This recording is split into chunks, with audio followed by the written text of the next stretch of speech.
Aksi korporasi atau corporate actions. Dalam dunia pasar modal, aksi korporasi adalah tindakan strategis yang dilakukan oleh emiten yang secara signifikan mempengaruhi jumlah dan harga efek yang dikeluarkan oleh emiten. Beberapa jenis dari aksi korporasi antara lain, rights issue, waran, stock split dan reverse stock split, dividen, shares buyback, obligasi konversi dan obligasi tukar, callable bonds, dan aktivitas merger dan akuisisi. Rights issue atau hak memesan efek terlebih dahulu, adalah merupakan pelaksanaan dari preemptive right, yaitu hak yang memungkinkan para pemegang saham untuk menjaga porsi kepemilikan dan hak suara dalam RUPS, berupa prioritas untuk membeli efek yang baru diterbitkan oleh emiten, sebelum ditawarkan kepada pihak lain. Tujuan rights issue: 1. Menghimpun dana dari publik. 2. Memperkuat struktur permodalan. 3. Menambah jumlah saham beredar sehingga meningkatkan likuiditas. Landasan Hukum POJK Nomor 32 Tahun 2015 tentang HMETD mengatur: 1. Persetujuan pemegang saham melalui RUPS. 2. Informasi penting mengenai penawaran HMETD dalam bentuk prospektus, wajib telah diumumkan selambat-lambatnya bersamaan dengan pengumuman RUPS. 3. Efektifnya pernyataan pendaftaran dari OJK akan disampaikan selambat-lambatnya dalam waktu 12 bulan setelah tanggal persetujuan RUPS. Dalam rights issue, investor berhak untuk melaksanakan HMETD maupun tidak. BEI menyediakan sarana bagi investor yang tidak berniat untuk melaksanakan HMETD dan menjual HMETD tersebut di pasar sekunder. HMETD disebut efek dilutif karena pelaksanaan dari HMETD dapat menyebabkan dilusi kepemilikan efek. Pembeli siaga adalah pihak yang membeli efek baru jika tidak diminati oleh investor yang sudah ada. Umumnya pembeli siaga adalah investor strategis maupun perusahaan sekuritas yang menjadi underwriter. Potensi dilusi HMETD dan efek dilutif lain dapat dilihat dari perbedaan harga teoritis dan harga KUM.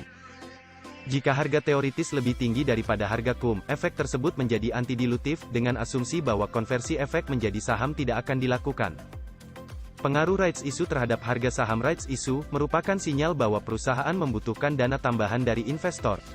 Maka dari itu, tanggapan dari investor dalam setiap transaksi rights issue beragam, tergantung dari latar belakang dan pelaksanaan rights issue sendiri. Investor memperhatikan beberapa kondisi relevan, seperti 1. Kondisi kesehatan keuangan perusahaan pada saat melakukan rights issue. 2. Tujuan penggunaan dana hasil rights issue, antara lain A. Jika untuk pendanaan proyek, apa potensi dari proyek tersebut? B. Apakah tujuan rights issue untuk restrukturisasi utang? 3. Apakah harga pelaksanaan rights terlampau tinggi atau rendah dibandingkan harga pasar? Waran adalah efek yang diterbitkan oleh suatu perusahaan, yang memberi hak kepada pemegang waran untuk memesan saham dari perusahaan tersebut pada harga tertentu, untuk jangka waktu 6 bulan atau lebih, sejak diterbitkannya waran tersebut. Waran diterbitkan sebagai sweetener dalam penawaran umum, karena waran adalah opsi bagi investor untuk membeli saham perusahaan dengan harga yang telah ditetapkan. Menurut POJK Nomor 32 Tahun 2015, hak memesan efek terlebih dahulu, jumlah waran yang diterbitkan dan waran yang beredar tidak dapat melebihi 35% dari jumlah saham yang telah ditempatkan dan disetor penuh. Menurut Peraturan Bursa IA tentang pencatatan efek bersifat ekuitas, harga pelaksanaan hak atas waran ditetapkan setinggi-tingginya 125% dari harga saham terakhir pada hari diputuskannya penerbitan waran oleh RUPS perusahaan tercatat. Penghitungan saham baru akibat eksekusi waran, menggunakan metode yang sama dengan penghitungan HMETD. Pada saat waran dikonversi menjadi saham, maka terdapat beberapa penyesuaian, antara lain: 1. Jumlah saham yang beredar bertambah. 2. Dividen per saham menurun. 3. Rasio price to earning meningkat.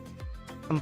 Modal perusahaan bertambah. Hal ini secara umum juga berlaku pada pelaksanaan rights dan aksi korporasi lain yang mengubah jumlah saham beredar atau disebut sebagai dilusi. Stock split adalah pemecahan nominal saham menjadi saham dengan nominal yang lebih kecil dengan rasio tertentu. Misalnya satu unit saham nilai nominal Rp1.000 dipecah menjadi 2 unit saham nominal Rp500.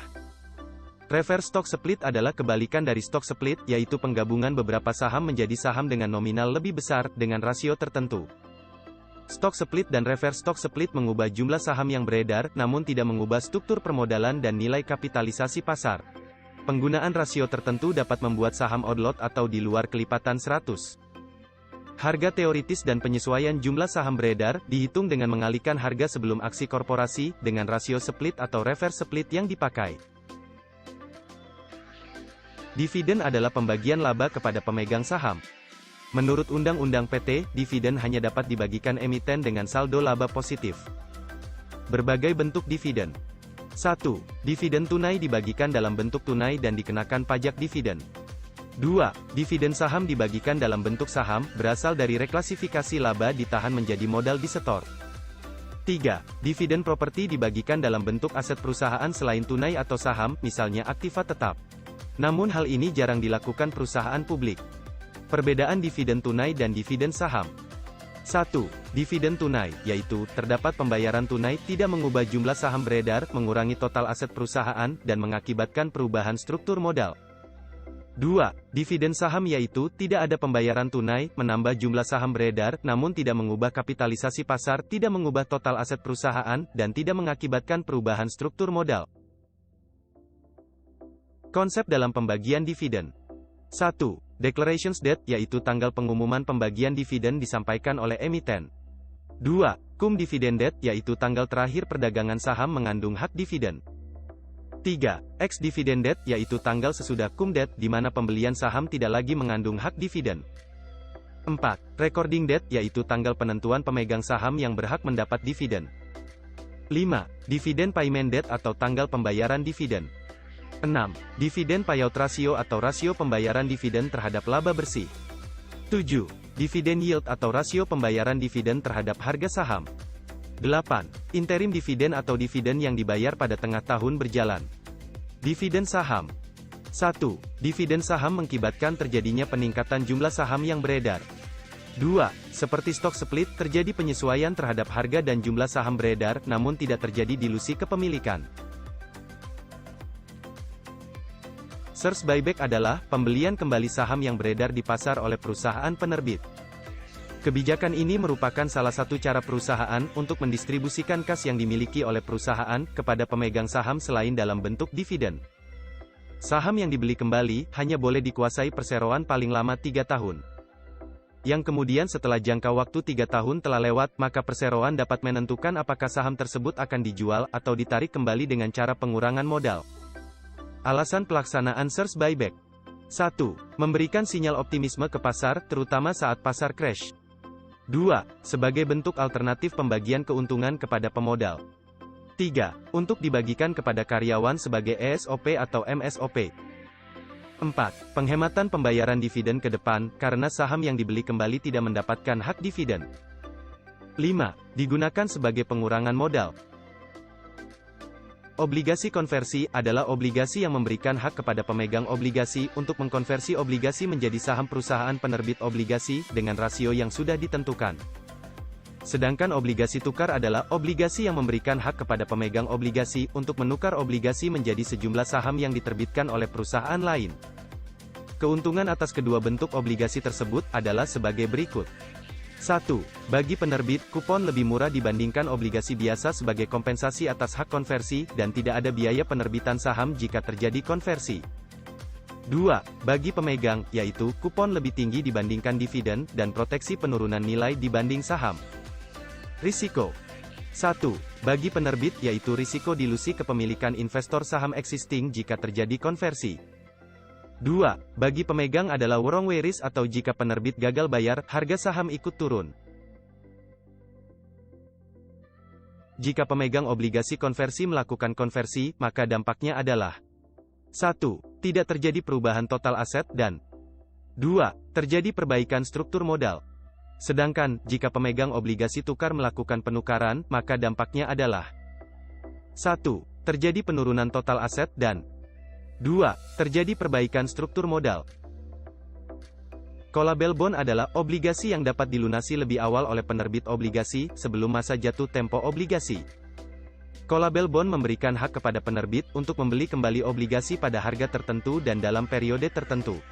Umumnya call price merupakan harga premium atau di atas pari, sebagai kompensasi bagi pemegang obligasi yang menanggung risiko pelunasan dipercepat. Faktor yang mendorong penerbit untuk melaksanakan opsi call antara lain adalah 1. Terjadi penurunan suku bunga di pasar, sehingga terdapat kesempatan refinancing dengan bunga lebih rendah. 2. Perusahaan memiliki kas yang cukup besar yang dapat berasal dari penerbitan saham, penjualan aset atau anak perusahaan.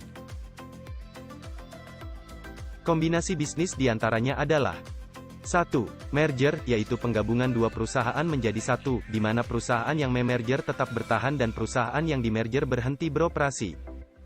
2. Peleburan, yaitu bergabungnya dua atau lebih perusahaan, yang membentuk satu perusahaan baru, yang memiliki harta dan kewajiban dari seluruh perusahaan pembentuknya. 3. Akuisisi atau pengambilalihan, yaitu pembelian saham dan aset perusahaan sasaran akuisisi, yang mengakibatkan beralihnya pengendalian atas perseroan tersebut. 4. Divestasi adalah pengalihan sebagian atau seluruh harta dan kewajiban perusahaan kepada pihak lain. Alasan-alasan dilakukannya merger, akuisisi, peleburan adalah 1. Sinergi bisnis, maksudnya adalah merger akan menghasilkan keuntungan bisnis lebih bagi kedua entitas, dibandingkan tanpa merger, termasuk manfaat skala ekonomi. 2. Keuangan, yaitu perusahaan sasaran dalam kondisi yang menyebabkan perusahaan tersebut diperdagangkan di bawah nilai wajarnya, menjadikan perusahaan tersebut menjadi target atraktif. 3. Diversifikasi, yaitu dilakukan untuk mengurangi risiko bisnis. 4. Memasuki segmen pasar yang baru. 5. Terdapat kecenderungan konsolidasi dalam satu industri. 6. Kewajiban regulasi. 7. Meningkatkan market share. Alasan-alasan dilakukannya divestasi. 1. Kewajiban regulasi. 2. Disinergi bisnis. Jenis-jenis merger. 1. Horizontal merger, yaitu merger perusahaan yang merupakan kompetitor bisnis langsung. Contohnya, A. Peleburan Bank Bumi Daya, Bank Dagang Negara, Bank Ekspor-Impor, dan Bank Pembangunan Indonesia menjadi Bank Mandiri pada tahun 1999. B. Merger PT BET Indonesia Terbuka dan PT Bentul Internasional Investama Terbuka pada tahun 2010. 2. Vertical merger, yaitu merupakan merger yang dilakukan untuk mengintegrasikan produksi dari hulu ke hilir. Contohnya adalah merger PT Matahari Department Store Terbuka dengan PT Mido Indonesia di tahun 2011, di mana PT Matahari Department Store Terbuka merupakan link retail, sedangkan PT Mido Indonesia merupakan konsultan produk yang memegang lisensi untuk produk-produk yang dijual Matahari. 3. Market Extension Merger, yaitu dilakukan untuk memperluas pangsa pasar perusahaan. Contohnya, merger PT Bank NISP Terbuka dengan PT Bank OCBC Indonesia yang menjadi PT Bank OCBC NISP Terbuka pada tanggal 1 Januari tahun 2011. OCBC melakukan merger selain untuk mematuhi peraturan pemerintah tentang Single Presence Policy di Indonesia, juga untuk meningkatkan pertumbuhan khususnya kredit mikro di Indonesia. 4. Product Extension Merger, yaitu dilakukan untuk memperbanyak produk-produk yang dapat dijual oleh perusahaan. Contohnya, Broadcom merger dengan Mobilink Telekom tahun 2002. Broadcom memproduksi chips untuk wireless LAN dan Bluetooth, sementara Mobilink membuat chips dan desain produk untuk handset GSM dan GPRS. 5. Konglomerasi, yaitu merger dua perusahaan dalam industri berbeda. Contoh, akuisisi BCA oleh Grup Jarum. Metode akuisisi. 1. Akuisisi saham, yaitu akuisisi dengan cara membeli saham perusahaan. Akuisisi dilakukan dengan mengajukan penawaran terhadap perusahaan sasaran akuisisi. Penawaran dapat diberikan langsung kepada pemilik perusahaan.